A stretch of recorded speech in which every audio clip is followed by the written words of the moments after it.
As a matter of fact, I've had many people come back, hundreds of people come back from my seminars and say that idea changed their whole career, changed their whole business, changed their whole family life, changed many, many aspects of their life. All right, now the second method that I want to teach you is a method that you can use by yourself, but you can also use it with groups. You can also use it as a sort of a form of group problem solving, and it's a systematic method, part of which was developed at Harvard University, and part of which was developed by a series of other creative thinkers and in think tanks, and which I've combined into one method. This method is absolutely amazing. It's like firing a cannon at tissue paper. I have never seen a problem that cannot be dealt with this simple method. All right, it's got about 9 steps. Step number 1, starting point, is confident expectations. Confident expectations seems to open up the mind, relax the right brain, activate the superconscious, and seems to tune you in to solving a problem or difficulty at a higher level. So confident expectations are very simple. Assume a logical solution. Whenever you're faced with any kind of difficulty, assume a logical, workable solution. Say to yourself, well, there's a logical, workable solution here. No problem. As it says, what does the Australians say? No worry, mate. Just say the same thing. No worry, mate. No problem. There's got to be a solution here somewhere. This attitude of confident expectations seems to open up the creative mind and make it work far, far better. Step number 2, in order to keep your mind positive and optimistic, use positive language. Use positive language. Now, what do we mean by that? Well, there are certain words in the English language or any language that can raise or lower blood temperature, that cause us to be anxious or fearful or happy or elated. So word usage is important. Using the proper words is important. For instance, the word problem. The word problem is a negative word. It has negative connotations. It causes us to become stressful and anxious and tense. It causes our minds to actually shut down. Instead, use the word situation.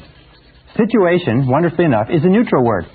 It's neither positive nor negative. A problem is something you struggle with. A situation is something you deal with. Right? Problem equals struggle, setback, cost, difficulty, disappointment. But a situation is just something you deal with. And when you suddenly start describing things as situations, well, we have an interesting situation here. The car has been stolen. Well, this is an interesting situation. Our house is burned down. Well, this is an interesting situation that triggers your mind into dealing with it rather than being overcome by it. Now, a better word, of course, is challenge. And many companies and many individuals now only use the word challenge because it's positive. A challenge is something that you rise to. A challenge is something positive that you rise to.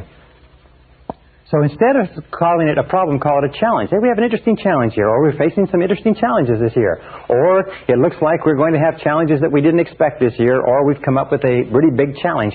But a challenge, described as a challenge, is something that brings out the best in you. Your mind starts to race to think how you can deal with it.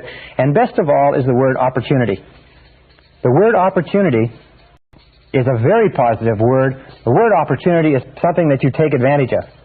Now, the interesting thing is that in all of our research, we find that within every setback or difficulty, within every problem, within every situation or challenge, there is a hidden opportunity.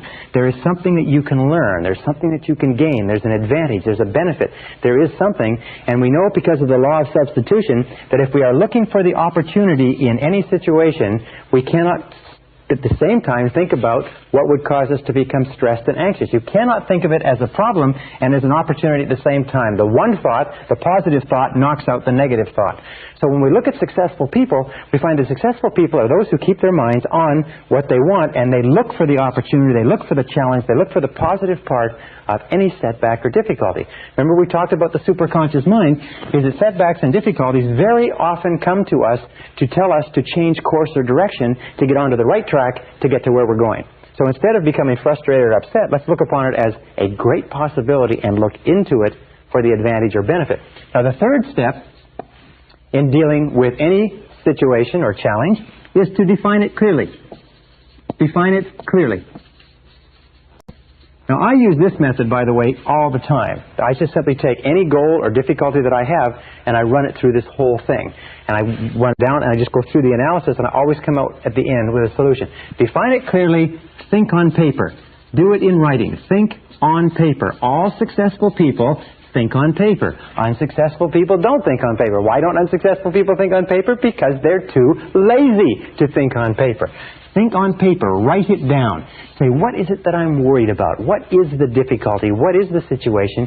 And define it clearly. Remember we said before, a hallmark of genius is clarity. A hallmark of failure is fuzziness. Number 4 is ask yourself, what are all the possible causes? What are all the possible causes? The natural tendency in our impatient society is for us to, if we get to the point of defining the difficulty or the challenge, is to leap to a conclusion and say, let's do this. Instead, what a doctor does, for instance, is a doctor steps back and says, all right, you have this pain, you have this difficulty, you have this ailment that's being manifested in these symptoms. Now, let's look at what all the possible causes may be. What do you eat? What do you drink? What is your lifestyle like? What sort of stresses exist in your life, and so on. Sometimes you'll find that 50% of all of your difficulties can be resolved by defining them clearly. Another 25% of your difficulties can be resolved by determining the causes. Sometimes if you can determine what the causes are, then you say, well, if that's the cause, then you eliminate the cause, the situation is resolved. The 5th step, if you have not resolved it at step 3 or step 4, the next step is you say, what are all the possible solutions? What are all the possible solutions? Now, not just the logical solutions, but go beyond that. If you come up with a solution very quickly that seems like the logical solution, then ask yourself, what if that didn't work? Then what else would we do? The Roger Von Oak says, always look for what is called the second right answer. Once you have one right answer, and you say, well, this looks like the answer to this difficulty, ask yourself, what is the second right answer? Very, very good exercise, because if the first solution doesn't work, you've already got a second solution already developed. So you ask, what are all the possible solutions? What is the solution? What's the opposite of the solution? What if we just did nothing? What if we did it twice as hard? What if we tried something else completely? What if we used lateral thinking? Instead of trying to dig this hole deeper, we went and dug another hole. What if we got out of this market completely? What if we got out of this job or this relationship completely? Rather than trying to solve the job or the relationship, what if we went somewhere else and started over? What would be the second right answer? Now, here's a critical point. From this point onward, once you've gotten to number 5, think and talk only about the solutions. Think and talk only about the solutions. You see, because of the law of concentration, because of the law of substitution, because of the law of attraction, what happens? Well, I'll tell you what happens. Most people talk about the problems all the time. They think about the problems, they worry about the problems, they vividly imagine the problems, they discuss the problems, and they have more and more and more problems. The law of substitution says if you think and talk about the problems, your mind is going to become preoccupied with negativity. The law of attraction says if you think and talk about the problems, you're going to attract more problems into your life. The law of correspondence says that the more you think and talk about problems, the more they preoccupy your mind, the more your external world is going to be characterized by problems. The difference between winners and losers, heroes and non-heroes, successes and failures is this, is that successful people, winners, are solution-oriented. They are solution-oriented. They think about the solutions. They talk about the solutions. They're always asking this question. Here is the big question. What do we do from here? What can we do from here? In other words, they are always future-oriented, always oriented toward the future. Losers are always oriented toward the past. Losers always want to know who did it, who's to blame, who's responsible, how do we cut our losses. The winner always looks forward and says, where do we go from here? What do we do from here? What's the solution from here? How can we improve this situation? How can we adjust, adapt, modify, and so on? Once you get here, the next step is pretty simple. Number 6 is make a decision. Make a decision. Now, any decision is better than no decision. 80% of all difficulties should be resolved, and the decision should be made at this step, at exactly the time that they come up. In other words, whenever you have a difficulty, now is the time to make 80% of your decisions. Indecision, by the way, indecisiveness is a major reason for failure. Indecisive people don't succeed in life. Being decisive is more important than being correct, because the more decisions that you make, the more feedback you get, the smarter you become, the more accurate your decisions become.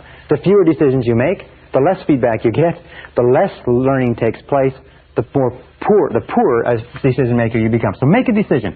Remember, 80% should be made right now, and the others can be made simply by saying, All right, I can't make the decision now. I need more information. I'll set a deadline. Thursday at noon, I'll make the decision no matter what information I have. Number 7, by the way, this is a great tension reliever. Great tension relievers make decisions. Indecisiveness is a major source of stress. Number 7 is assign responsibility. Assign responsibility. In other words, ask yourself this question. This is the big question. Who is going to do it? Who is going to do it? Very often people will go through this exercise, they'll make the decision, they'll be happy, they'll be elated, the stress and difficulty is gone, and then they all go back to work and they come back to a meeting 2 weeks later and nothing has been done because nobody has been assigned specific, and that's probably the word, assigned specific responsibility. Who is going to do what exactly? And that brings us to number 8, set a deadline. Say, I want this done by such and such a day. Well, let's agree that it's going to be done by such and such a day, Thursday, 12 o'clock noon, we will review it again. And of course, once you've set a deadline, number 9 is take action. Launch. You know, an interesting time management study I read recently says that 20% of the work, the first 20% usually accounts for 80% of the value of the job. If you can launch it, they say well begun is half done. And number 10 is inspect what you expect. Inspect what you expect. One of the most important rules of success in life is once you have made an agreement that something is going to be done, inspect it, check on it, control it, monitor it, keep in touch. I have a good friend that says that delegation is essential, but not abdication. Make a decision. Once you have assigned somebody, you've asked somebody to do it, keep in touch with them. If it's important enough for you to have it done by that deadline, it's important enough for you to follow up and check. All right, there's one final method of creative thinking which you can use with your husband or wife, with your coworkers, with your friends, with your associates. One of the most powerful methods ever developed. First written about by Alex Osborne in his book Applied Imagination in 1946, and it's called brainstorming. Now, brainstorming is terrific. And I won't write it all out on the board, but I'll just give you the description of what you have to do to be a good brainstormer. Number 1, the very best group for brainstorming is 4 to 7 people. Below 4, you're not getting the potential synergy, and above 7, the group starts to get a bit unwieldy. So 4 to 7 people sitting together in a spirit of harmony. Step number 2 is to clearly define the question. And the more simple and precise the question, and the more concrete the answers that you're looking for, the better the brainstorming exercise works. For instance, you could say in a sales organization, you wouldn't say, what can we do to increase sales? Because the question is very vague. It's fuzzy. Remember, clarity. What we would say is, what can we do to increase our sales by 20% over the next 90 days? Then everybody can bring their minds to bear on the question. Now, the third step with regard to brainstorming is time. The best period for brainstorming is between 15 and 45 minutes. 30 is ideal. So what you do is you say, we're going to brainstorm this question. What can we do to increase our sales by 20% over the next 90 days? And we're going to do it from 4:15 to 4:45. Next step is idea generation. Now, this is really critical. Instead of generating ideas and then evaluating them, what you do is this. And this is what Osborne found. He said what blocks brainstorming is that you have the idea generation process, and somebody comes up with an idea and somebody says, that wouldn't work, that's stupid, that's ridiculous, we tried that once before.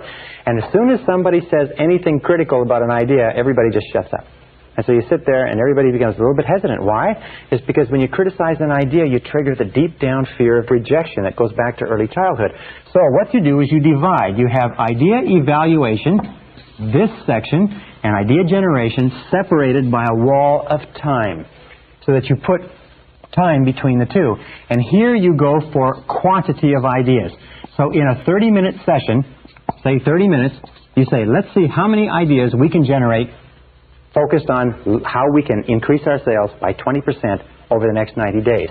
And over here, you can take more time, and here you go for quality. Now, what is the role of the leader? In a brainstorming session, the leader is not to dominate. The leader is to stimulate.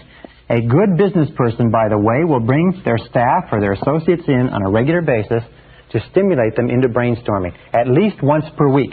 But don't dominate the conversation. Record all answers. Record all answers. Very often, somebody will come up with an answer in a brainstorming session which will be a superconscious solution. The superconscious solution may be so excellent that even the person who came up with it and the people at the brainstorming session are not aware that it is a brilliant breakthrough. But when you take the ideas and evaluate them later, or somebody else looks at the ideas, they may say, that's what we're looking for. This is exactly right. So with regard to creative thinking, remember this. Let me repeat. That intelligence is a way of acting. That you can function at least twice the intelligence you're currently using by doing what geniuses do. Be clear about what you want. Concentrate single-mindedly on the goal, the problem, the situation, or the outcome you desire. Keep an open mind. Be flexible and look at all possibilities. And then use systematic methods of problem solving like we've discussed. Try any one of these methods. Use them on a regular and systematic basis, and I can guarantee you, you will be astonished at how smart you really are. This is the end of Side 2. Please fast forward the tape to the end to cue up Side 1 for your next listening.